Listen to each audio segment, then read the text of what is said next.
জয় জগন্নাথ। আজকেই উল্টো রথ। প্রভু বাড়ি ফিরবে আজকে 7টা দিন পর। তাই সবার জন্য রান্না করা হচ্ছে খিচুড়ি, পায়েস, তারপর পাঁপড় ভাজা, এইসব আর কি। আর আজকে জানো তো, রথ আনতে যাওয়ার আগে প্রচণ্ড বৃষ্টি হচ্ছিল।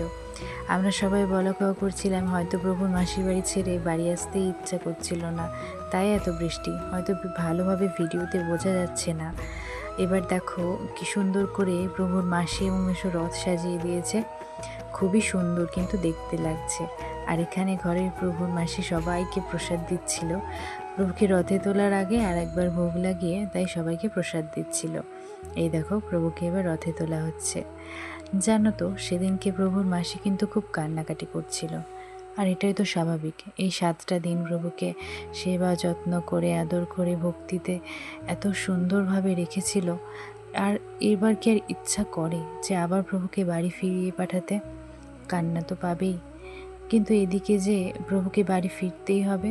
আর এদিকে আমার মায়ের মন যে আবার খুব ফাঁকা ফাঁকা লাগছিল। ঠাকুর ঘরে তো কদিন যাওয়াই যাচ্ছিল না, মনে হচ্ছিল কি যেন নেই, কি যেন নেই। আমার মায়ের আবার এই দিনকে খুব আনন্দ যে প্রভু আবার বাড়ি ফিরছে। কি আর করা যাবে, এটাই তো নিয়ম। প্রভুকে মাসির বাড়ি বেড়াতে এসছে, বাড়ি তো ফিরতেই হবে। আর এই দেখো সবাই মিলে রথ টেনে নিয়ে যাওয়া হচ্ছে। রাস্তার অবস্থা দেখতেই পাচ্ছ, খুব বেহাল। জানি না কবে ঠিক হবে প্রভুর কৃপায়। আর এই দেখো প্রভু বাড়ি ফিরে গেছে। এবার মনে হচ্ছে যেন জায়গাটা পূর্ণতা পেল।